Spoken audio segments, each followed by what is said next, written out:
Hello everyone, welcome to senseless circle. আজ আমরা বন্ধুরা মিলে যাচ্ছি ফুলের দেশে যারা রয়েছে তাদের সাথে দেখা করতে, বিশেষ করে ফুলের দেশের পরীর সাথে দেখা করতে।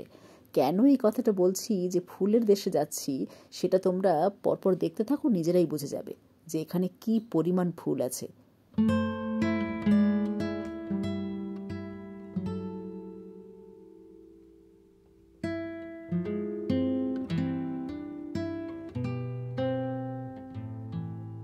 এই বাগানটা দেখছি আর ভাবছি যে মানুষ কত পাগল হয় দেখো গাছের জন্য। তার মানে নিজেকে যদি সব থেকে বড় প্রেমিক বলে মনে করো তাহলে ভুল করবে, তোমার চেয়েও আরো বড় পাগল প্রেমিক আছে।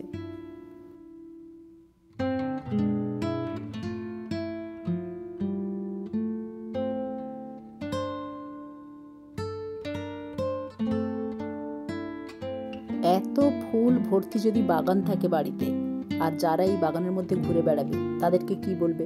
হয় বলবে দেবদূত, না হলে বলবে পরী।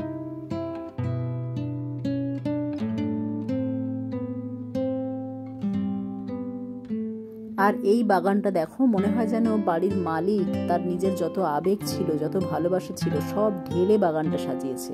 কি নেই এই বাগানে!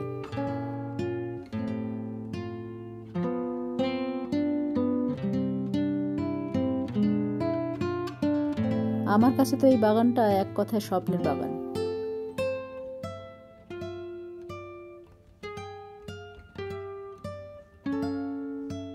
ভালোবাসা আর যত্ন থাকলে মানুষ কি না কি করতে পারে। প্রায় মরে যাওয়া গাছেও ফুল ফোটাতে পারে বলো। বাগান ভর্তি এত ফুল দেখে পরীদেরকে খুঁজতেই ভুলে গেছি। পরীদের কাছ অব্দি এখনো গিয়ে পৌঁছানো হয়নি, তার আগে এই বাগানের মধ্যেই আটকা পড়ে গেছি।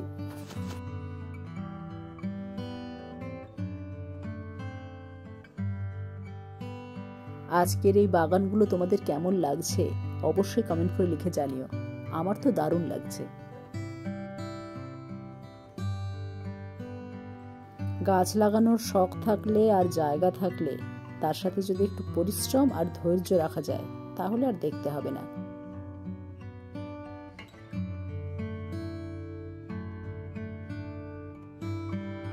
এই গাছের মধ্যে যে গাছটা বেয়ে বেয়ে উঠেছে না, সাদা সাদা ফুল হয়ে আছে, বলো তো এটা কি ফুল? আমাকে বাগানের কাছে রেখে দিয়ে আমার দুই বন্ধু এগিয়ে চলে গেছে পরীদের দেশে। এই দেখো, বাচ্চা পরী সব থেকে বড় পরীর কোলে এখন ঘুমোচ্ছে নিশ্চিন্তে। একে দেখতেই তো আমাদের আশা। আর এই যে জেঠিমাকে দেখছো, জেঠিমার প্রচন্ড প্রতিভা। এই দেখো, এই যে যত ফ্রেমের মধ্যে বাঁধানো ছবিগুলো দেখছো, এগুলো সব হাতের কাজ। খুব কাছ থেকে দেখলে বুঝতে পারবে কাপড়ের ওপর সুতো দিয়ে কাজ করা। এগুলো এগুলো সব জেঠিমার নিজের হাতে বানানো। কি সুন্দর বানিয়েছেন না? আর এই যে আমাদের দেবদূত শ্রেয়ান, শ্রেয়ান এখন তার মাসিমণির পেছনে লুকোচ্ছে। ভয়ে সামনে আসছে না, প্রথমবার দেখছে তো আমাদের সবাইকে, একটু অজানা লাগছে সবাইকে। তো অচেনা মানুষদেরকে দেখলে আর কি করবে, পেছনে লুকোবে না কি করবে।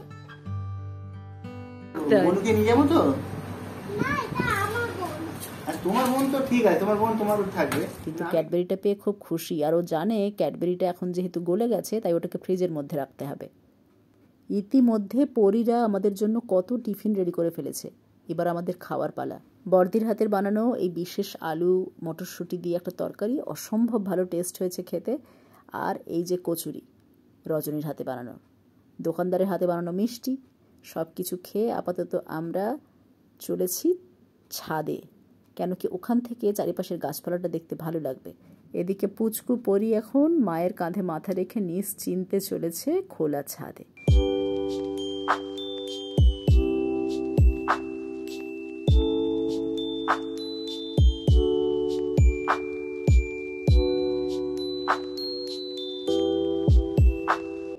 এই যে কাঁঠাল গাছটা দেখছো, এটা মায়াদিদের বাড়ির যে কাঁঠাল রজনী খেয়েছিল তার দানা ফেলে রজনী এই গাছটা তুলেছিল।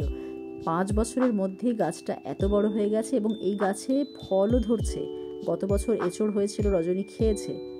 এবছর আরও এঁচড় হবে বলেই আমাদের মনে হচ্ছে, কারণ গাছটাতে প্রচুর দেখলাম ছোট ছোট কাঁঠাল ধরেছে। কত মাস পর আমরা আমাদের পুরনো বন্ধুকে দেখলাম। বন্ধু এখন আর একা নেই, বন্ধু এখন খুব ব্যস্ত এই ছোট্ট পুচকি পরীকে নিয়ে। ওরা ভালো আছে, সুস্থ আছে, সেটা দেখে আমরা প্রত্যেকেই নিশ্চিন্ত। এখান থেকে পাশের বাড়ির বাগানটা দেখো। আর আমরা যে জায়গায় দাঁড়িয়ে আছি এখান থেকে সোজা যদি উল্টো দিকের বাড়ির জানলার কাছে দেখি তাহলে আমাদের 4 মূর্তিকে দেখা যাচ্ছে ওখানে।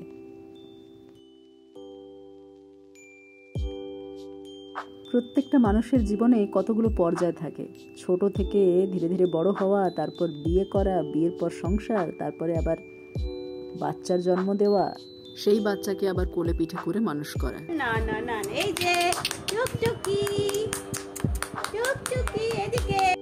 এখানে বাড়ির দেওয়াল জুড়ে বড়দির বিয়ের কত সুন্দর সুন্দর মুহূর্তগুলো সব ফ্রেমবন্দি করা আছে। এদিকে পরীর ধৈর্যের বাঁধ ভেঙে গেছে, কারণ সবাই মিলে এত যদি ঘাঁটাঘাঁটি করে কতক্ষণ সে সহ্য করবে বলতো, তাই বেচারি কেঁদেই দিয়েছে। পুচকির মুখটা দেখো, পুরো ওর বাবার মতো, একদম ছোট সন্তোষদা। ওরা সারা জীবন এভাবে হাসি খুশি থাক, একসাথে থাক, ভালো থাক, সুস্থ থাক, এটাই চাই।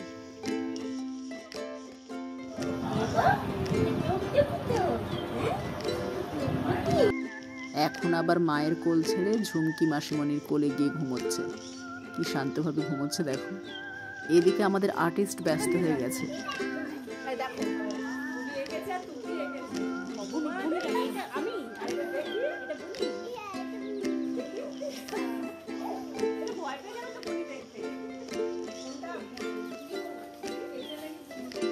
শ্রেয়ানের আঁকা শুরু হয়েছে মানে আর উপায় নেই। সবার কপালে ওই 4টে করে কাঠি আর 2টো করে ড্যাবরা ড্যাবরা চোখ।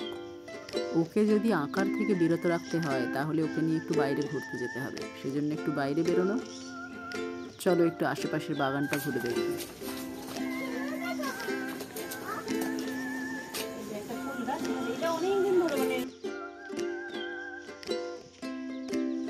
এবার একে একে বাগানের সব ফুল গাছ, ফল গাছ সব দেখছি। ডালিম গাছে কত ফুল ফুটেছে দেখো।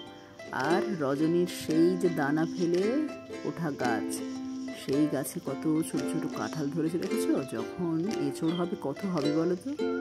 বাড়ি ফেরার আগে আমরা আরেকবার বাগানের ফুলগুলো দেখতে গেলাম।